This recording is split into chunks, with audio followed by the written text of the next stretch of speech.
వినూత్నమైన ప్రచారం చేస్తున్నారు ఇక్కడ యువకులు. దాన్ని మీరు చూడొచ్చు. అక్కడ చేసా అక్కడ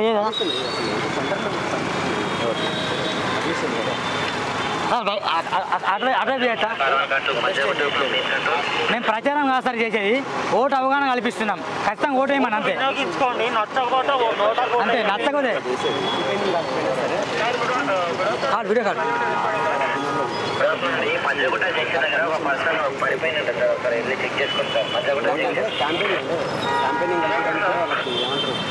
సపరేట్ విలేజ్ అంటే ఇప్పుడు రాజమౌళి గారికి అట్లా చేస్తాము అట్లా ఉంటుంది కదా, అటు బయటకు వెళ్ళి చేయొచ్చు సార్. చేయొచ్చు సార్ ఓటేమని చెప్తున్నాం సార్. అదే అంటున్నా, దానికే లాస్ట్ ఆప్షన్ అయినా సరే పర్మిషన్ ఉండాలి కదా. ఓట్ ఫర్ నోటాకైనా పర్మిషన్ అంటే 10-15 మంది లేం కదా సార్.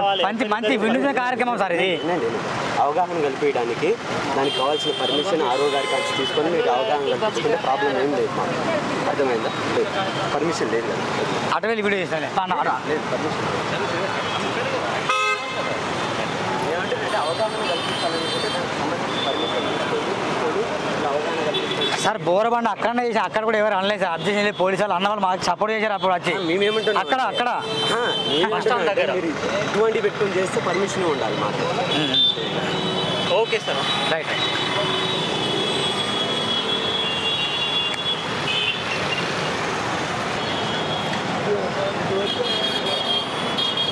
ఇలాంటివి కనీసం ఉండాలి కదా వాళ్ళు. 10-15 మంది వస్తే మన పర్మిషన్ కావాలి, ఒక్కరిద్దరికి పర్మిషన్ లేదు. తీసుకోమంటున్నాడు కదా.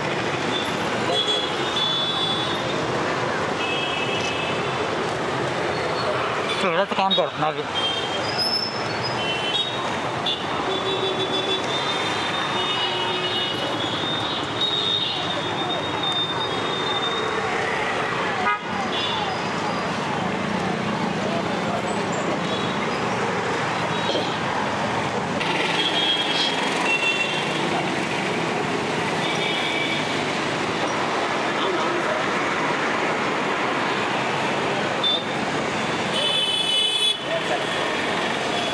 కెమెరామ్యాన్ వస్తాడు, గిత్తలు వస్తాను.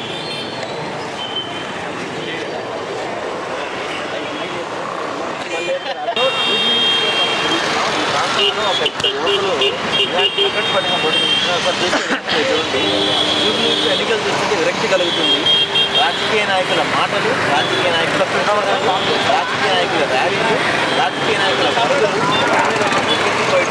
గెలుపు కోసం చెప్పరాని విషయాలు ఇవన్నీ చూస్తుంటే విరక్తి కలుగుతుంది. నోటాకి ఓటు వేయండి అని చెప్పి ఒకటి, ఓటు వేయకుండా ఇంట్లో కూర్చునేవారు జూబ్లీహిల్స్ నియోజకవర్గంలోనే అర్హత లేదని చెప్పి వీళ్ళు ఒక 2 రకాల పతాక పథకాలు ప్రచారం చేస్తారు. నిజంగా చెప్పాలంటే చాలా వినూత్నమైన ప్రచారం చేస్తారు. ఎందుకంటే చాలా ఒక్కొక్కరైనా కూడా మీరు గమనిస్తే విరక్తి కలుగుతుంది. నిజంగానే సాధ్యంగానే హామీలు, ఇంకా పీజీఆర్ ఛార్జీ పెడతా అంటారు, అది పెడతా అంటారు, ఇది పెడతా అంటారు, ఎన్టీఆర్ ఛార్జీ పెడతామంటారు.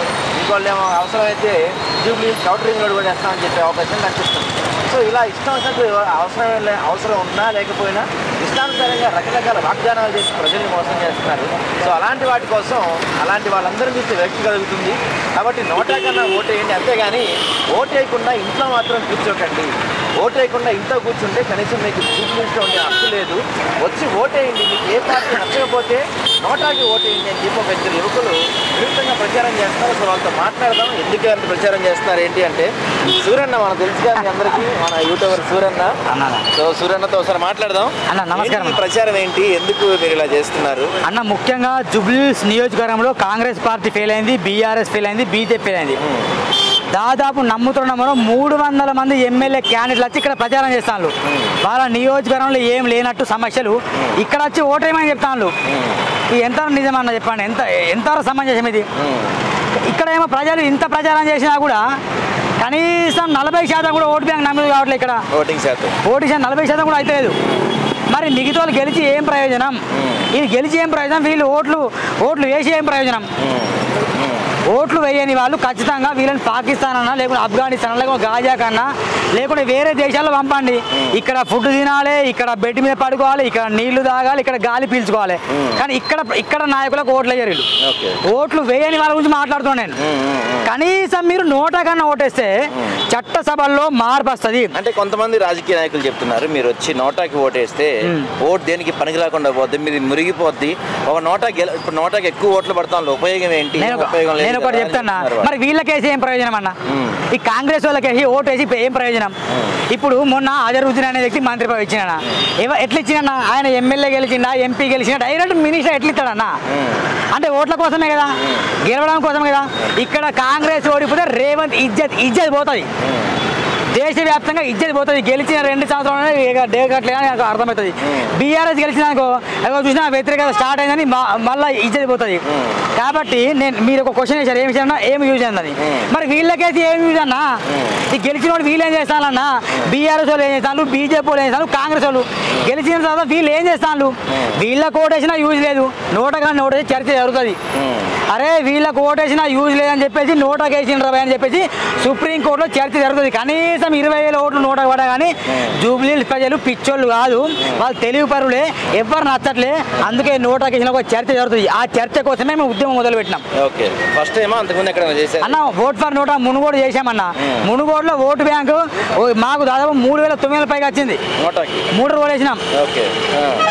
అట్లా దీనివల్ల ఎలాంటి మార్పు రాబోతుంది సమాజం? చట్టసభల్లో మార్పు రావాలన్నా ఈ పండ్లు ముసలోళ్ళు నిలబడతాను. అవునా కదా మీరు చెప్పండి.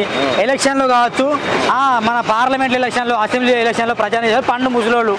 వాళ్ళకి సరిగా మెట్లు దిగడం రాదు, వాళ్ళ ఎంట్రికలు తెల్లబడ్డాయి, వాళ్ళు వచ్చి ప్రచారం చేస్తాను. ఎవరిని గెలిపిమని? రౌడీ షీటర్లను గెలిపిమని. బీఆర్ఎస్ నుండి ఒక రౌడీ షీటరు, కాంగ్రెస్ నుండి మరో రౌడీ షీటరు, బీజేపీ నుండి పత్తాకు లేని వ్యక్తి. వీళ్ళు చేసి ఎవరు ఉద్ధరిస్తారు? వీళ్ళ మార్పు అవుతుందా? చట్టసభల్లో యువత ఉండాలన్నా. కానీ మీరు చెప్పినట్టు మన యువకులంతా కూడా ఇన్స్టాగ్రామ్ లో రీల్స్ చూసుకుంటూ, సినిమా హీరోల కోసం ఫైటింగ్ చేసుకుంటూ, నచ్చిన రాజకీయ నాయకుల కోసం కొట్టుకునే పనిలో ఉన్నారు. కానీ ఎవరు కూడా కనీసం చాలా మంది యూత్ ఈ రోజుల్లో అసలు నోటాన ఒకటి ఉంటుందని కూడా తెలియదు. ఎలక్షన్ కమిషన్ ఆఫ్ ఇండియా చిత్తశుద్ధి ఉంటే ఇది ప్రచారం చేయాలి. మేము కాదన్నా, election commission of India election వచ్చిన ప్రతిసారి ఫ్లెక్సీలు పెడతారు ఓటు హక్కును వినియోగించుకోమని. వాళ్ళు ఓటుకు నోటు ఇచ్చే విషయంలో రూపుమాపడంలో ఫెయిల్ అయ్యిండు. నిజంగా ఎలక్షన్ కమిషన్ ఆఫ్ ఇండియా సూర్య ప్రతిష్ఠ ఆదాప్తి ద్వారా ఓటుకు 500-1000 రూపాయలు ఇస్తే వాళ్ళకి తెలియదా? 3 పార్టీలు కలిసి కనీసం 300 కోట్లు ఖర్చు పెడుతుందన్న. ఈ విషయం వాళ్ళకి తెలుసా? తెలుసు. దాని నుంచి మరి రూపుమాపట్లేదు. ఇక్కడ రాసిన గాడిద లీటర్ పాలు 1,500 రూపాయలు. ఈరోజు ఒక్కరోజు విలువ కూడా 1000 రూపాయలు లేదు ఓటర్ విలువ. వీళ్ళు ఓటర్లా బ్రోకర్లా? మీరే చెప్పండి సమాధానం. మీరు రీల్స్ చూస్తారు, మేము ఉద్యమం చేస్తున్నాం. ఎందుకోసం? ఏ పార్టీకి జోకట్లేదు. మేము జోకుతారే సూరన్న వాళ్ళకెంత అమ్ముడు వేయండు, సురేష్ గొర్రెపల్లి వాళ్ళకెంత అమ్ముడు వేయండి చెప్తారు, మా ప్రచారం చేస్తారు. అందుకే అవగాహన కల్పిస్తున్నాం. కనీసం మీరు మౌనంగా ఉండకండి, నోటగానే ఓటేయండి. మీ ఓటు ఎందుకు వృధా చేస్తాను? నోటకేసి కౌంట్ అవుతుంది కదా, నోట చేస్తే కౌంట్ కాదని అనకన్నా. Counted NOTA voted is counted. ఖచ్చితంగా కౌంట్ అవుతుంది. అరే నోటా కింద అని తెలుస్తుంది. చట్టసభల్లో మాట్లాడతారు, ఎందుకు నోటా వేసినా తెలుస్తుంది విషయం. తద్వారా మార్పు వచ్చే అవకాశాలు ఉంటాయి కదా, దానికోసం నోట ప్రచారం చేస్తున్నాం. అయితే మీరు చెప్తున్నట్టుగా ఇందాక నుంచి ఇదంతా జరుగుతుంది కానీ ఇదంతా అన్ని పార్టీలకి తెలుసు, ఎలక్షన్ కమిషన్ కి తెలుసు, ప్రతి రాజకీయ నాయకుడు ఆచరణ సాధ్యంగానే హామీలు ఇస్తున్నారని తెలుసు. ఎలక్షన్ ప్రక్రియ అంతా ఇప్పుడు ఉదాహరణకి మా ఆధార్ పత్రికలో రాసాం, ఎమ్మెల్యే బేర్లు అయ్యలయ్యా అఫిడవిట్ లో తప్పుడు చూపించాడు, 250 ఎకరాలు ఆయనకు ఉందని చూపించాం. ఇలాంటివి మేము ప్రూఫ్లతో సహా మనలాంటి మీడియా వాళ్ళు చాలా మంది చూపిస్తున్నా సరే ఈసీ మౌనం వహిస్తుంది తప్ప ఏమీ పట్టించుకోరు. ఇదంతా లోపకారు గొప్పదన్న. ఈసీ వీళ్ళ ఎలక్షన్ టైంలో రావడము, అన్ని బండ్లు చెక్ చేయడము, అన్ని బండ్లు చెక్ చేస్తే మరి రేపు డబ్బులు ఎట్లా పంచుతారు? మరి ఎట్లా మిస్ అవుతుంది మరి డబ్బులు? లాజిక్ అన్న. ఇంతవరకు డబ్బులు పంచిన ఎలక్షన్ లేదు, డబ్బులు పంచే ఎలక్షన్ లేదు ఇండియాలో. అందరూ చెక్ చేస్తారు, మరి డబ్బులు ఎట్లా పోతాయి? పబ్లిక్ ఎట్లా ఇస్తాను? వీళ్ళు ఏం జరుగుతుంది? అంబులెన్స్ లో డబ్బులు పంపిస్తారు, ఎమ్మెల్యే కార్యాలయంలో డబ్బులు పంపిస్తారు, ఏదో నామకే వస్తే చెకింగ్ చేస్తారు తప్ప వీళ్ళు ఏం చేయరన్న. అంత లోపకారు గొప్ప, అంతకారు. సుప్రీంకోర్టులో జడ్జీలు సైతం కూడా వాళ్ళ ఇంట్లో కొన్ని 15,000 కోట్లు దొరికినాయి కాలబెట్టిన డబ్బును. తెలియదా? వ్యవస్థ మొత్తం దుర్వినియోగం తెలియదా? కాబట్టి ప్రజలందరూ మరో నేపాల్ కావాలి, మన ఇండియా మరో నేపాల్ కావాలి, నేపాల్ ట్రీట్మెంట్ ఇండియా కావాలి. పాపాలు చేసే వాళ్ళకు నేపాల్ ట్రీట్మెంట్ కావాలి. ఇక్కడ రాజకీయ నాయకుల్ని గుడ్డలు కూడా తీసుకొట్టాలని నేను డిమాండ్ చేస్తున్నా. మీరు చెప్పండి. సురేష్.